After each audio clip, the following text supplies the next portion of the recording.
नमस्कार विद्यार्थियों, मैं धर्मवीर कासिनिया मेरे YouTube चैनल पर आप सभी का हार्दिक स्वागत करता हूं। विद्यार्थियों, हमने मानव तंत्रों का अध्ययन किया था और आज अपना अगला तंत्र है तंत्रिका तंत्र। देखिए, जो तंत्रिका तंत्र है ये एक ऐसा तंत्र है जो हमारे शरीर में समन्वय स्थापित करता है, हमारी जो उद्दीपनों के प्रति अनुक्रियाएं होती है उनका संचालन करता है। तंत्रिका तंत्र जो मुख्य रूप से दो प्रकार का होता है, केंद्रीय तंत्रिका तंत्र और परिधीय तंत्रिका तंत्र। केंद्रीय तंत्रिका तंत्र का निर्माण मेरुरज्जु और मस्तिष्क मिलकर करते हैं। मेरुरज्जु जो हमारी रीढ़ की हड्डी के अंदर एक खोखली नाल के अंदर सुरक्षित रहती है, और मस्तिष्क जो होता है ये तीन भागों में बंटा होता है, अग्र मस्तिष्क, मध्य मस्तिष्क और पश्चिम मस्तिष्क। मस्तिष्क हमारा खोपड़ी के अंदर सुरक्षित रहता है, ये तीन आवरण से घिरा होता है जो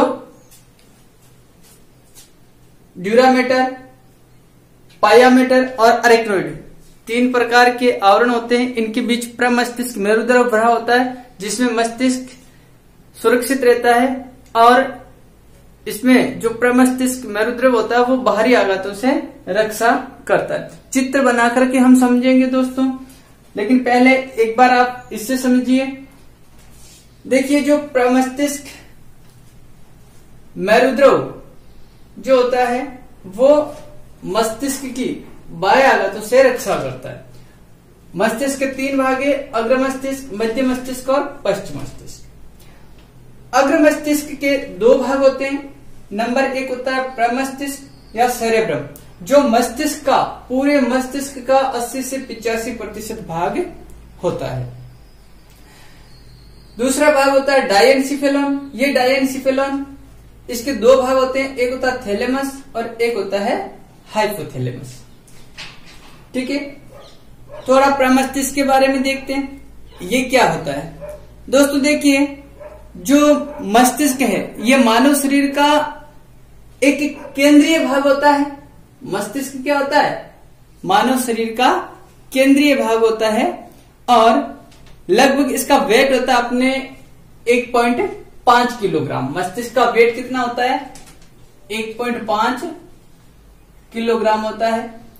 ठीक है, मस्तिष्क में वलन पाए जाते हैं जिसको हम गायरी कहते हैं। क्या कहते हैं? गायरी कहते हैं। चित्र बनाएंगे तब आपको समझाएंगे। देखिए आगे, जो प्रमस्तिष्क होता है ये दो गोलार्धों में बंटा होता है। कितने गोलार्धों में बंटा होता है?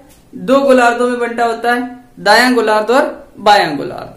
प्रत्येक जो गोलार्ध है, इस गोलार्ध का प्रत्येक गोलार्ध के दो भाग होते हैं, एक होता है कोर्टेक्स भाग और एक होता है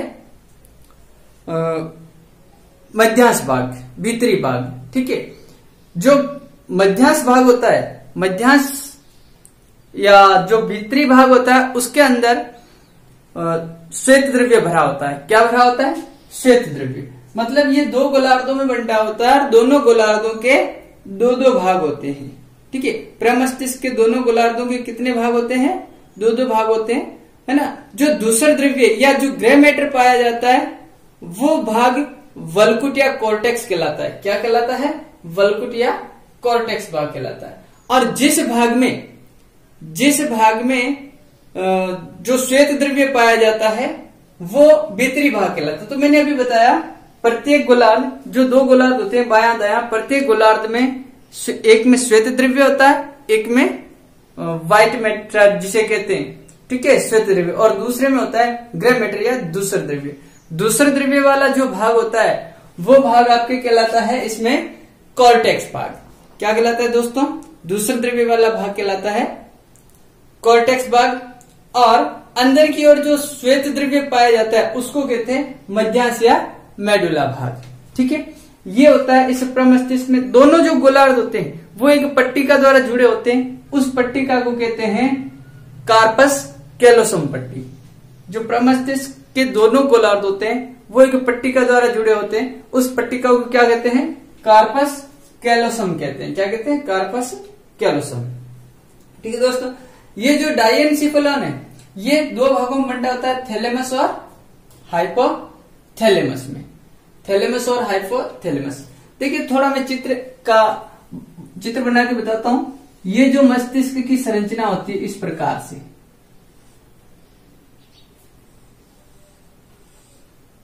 इस प्रकार से देखिए दोस्तों, ये जो पूरा भाग है ये वाला, ये पूरा भाग ये प्रमस्तिष्क भाग है ना, अग्रमस्तिष्क वाला भाग जो 80 से 85% भाग बनाता है।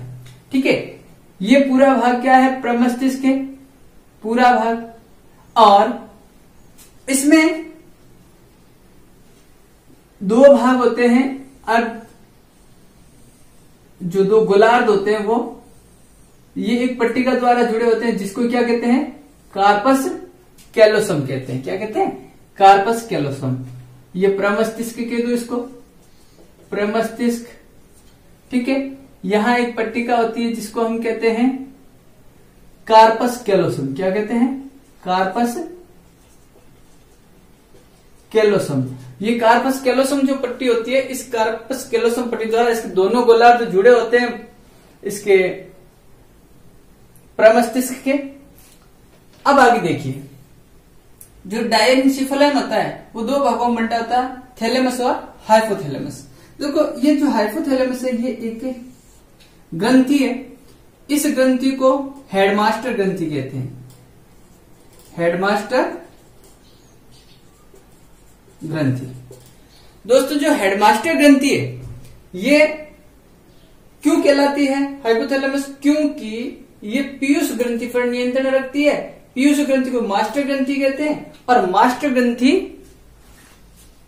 क्यों कहते हैं पीयूष ग्रंथि को, क्योंकि पीयूष ग्रंथि अन्य सभी अंतःस्रावी ग्रंथियों पर नियंत्रण रखती है। इसलिए पीयूष ग्रंथि पर नियंत्रण रखने के कारण हाइपोथैलेमस को क्या कहते हैं, हेडमास्टर ग्रंथि कहा जाता है।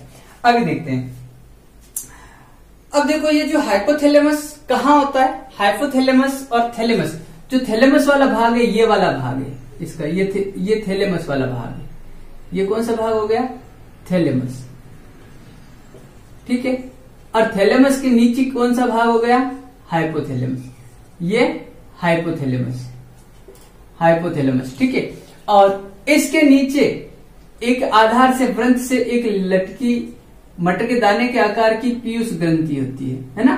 कौन सी ग्रंथि है, पिट्यूटरी ग्लैंड या पीयूष ग्रंथि होती है। ठीक है, तो ये हाइपोथैलेमस और थैलेमस दो इस डायएनसीफेलॉन के भाग, इन दोनों के कार्य भी अलग अलग होते हैं, है ना। और हाइपोथैलेमस ये अपने शरीर में जो और ताप है, भूख है, प्यास है, इन सब का नियंत्रण केंद्र होता है ना। थकान, ताप, भूख, प्यास, निद्रा, इन सब का क्या होता है, नियंत्रण केंद्र होता है। वो कौन होता है, हाइपोथैलेमस होता है। ठीक है, थैलेमस जो है ये संवेदी तंत्रिकाओं का केंद्र होता है। संवेदी और जो प्रेरक संकेत होते हैं या संवेग होते हैं वो तंत्रिकाओं द्वारा जो भेजे जाते हैं संवेग, है ना। संवेदी और प्रेरक संकेतों का जो केंद्र होता है वो कौन होता है, थैलेमस होता है।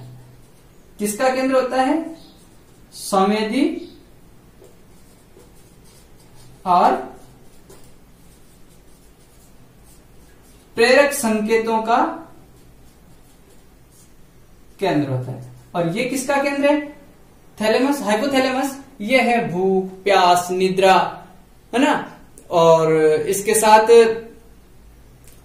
ये थकान, मनोभावनाएं, अपने जो मन की मनोभावनाएं होती है, थकान होता है, इन सब का जो केंद्र होता है वो कौन होता है, हाइपोथैलेमस होता है। ठीक है, हाइपोथैलेमस कहाँ पाया जाता है, हाइपोथैलेमस थैलेमस के आधार में पाया जाता है। ठीक है दोस्तों, अब आगे देखते हैं मध्य मस्तिष्क। मध्य मस्तिष्क जो होता है, देखो यहां से यहां तक तो हो गया अग्र मस्तिष्क। मध्य मस्तिष्क वाला भाग जो होता है ये होता है यहां से यहां तक, मिड ब्रेन। ठीक है ना, ये मध्य मस्तिष्क है, ये अग्र मस्तिष्क है।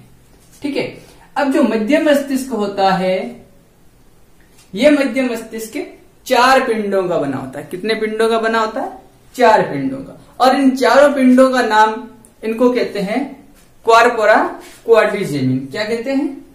क्वारपोरा क्वाड्रिजेमिना।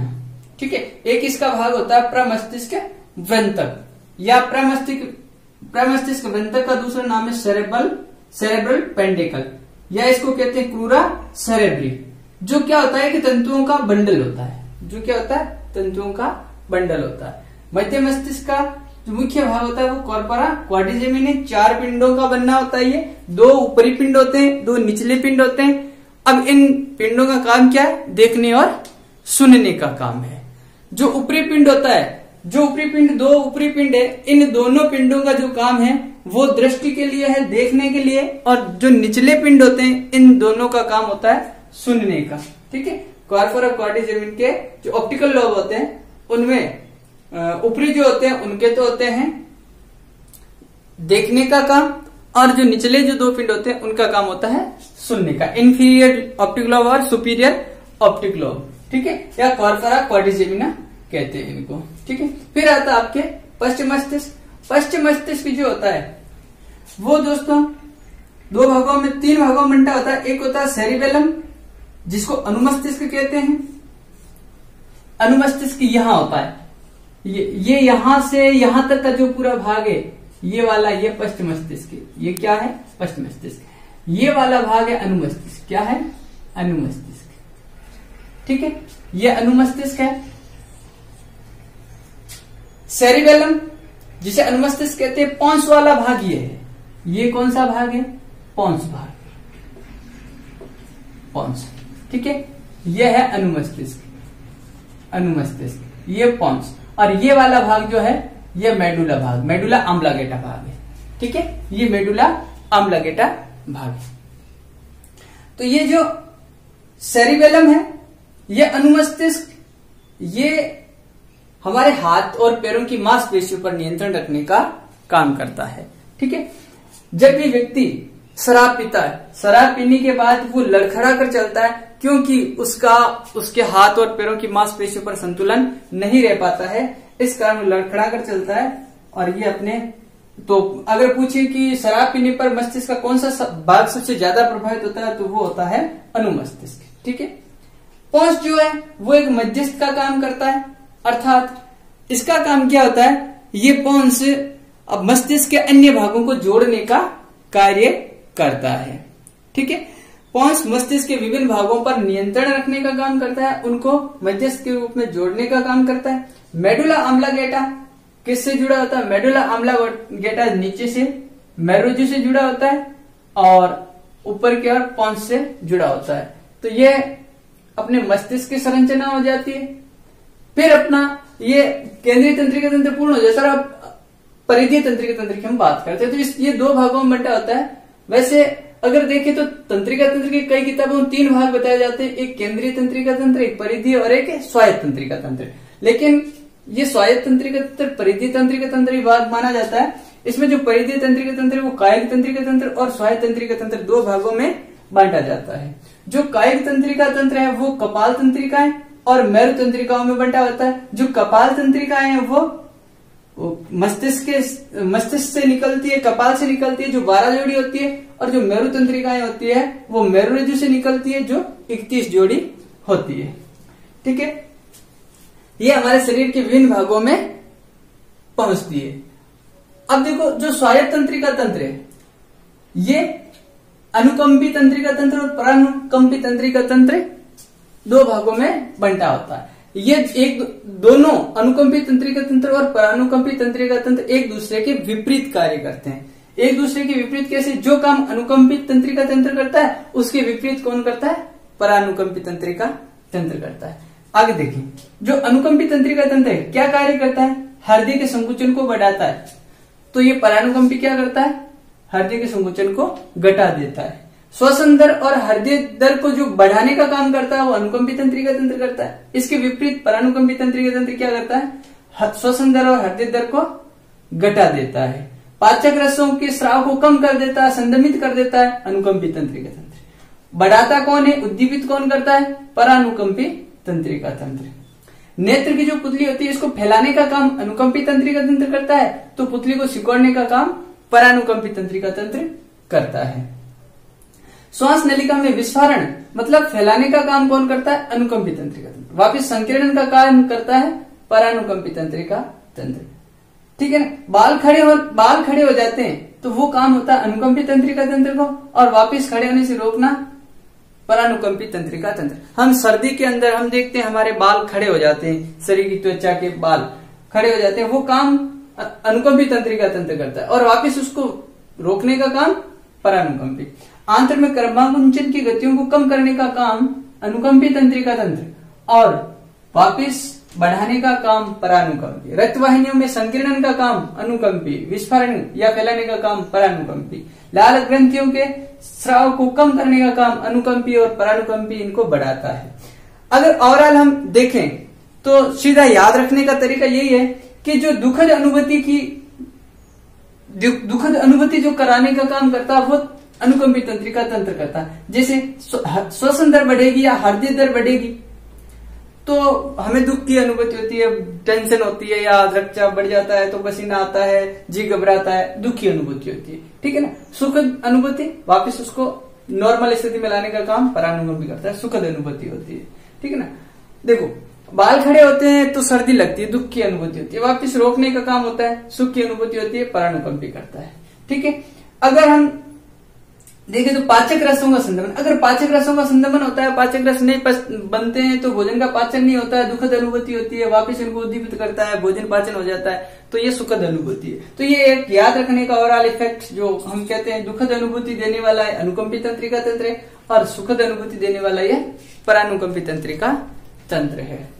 ठीक है दोस्तों, तो ये तो अपने बात हो जाती है तंत्रिका तंत्र की। ठीक है।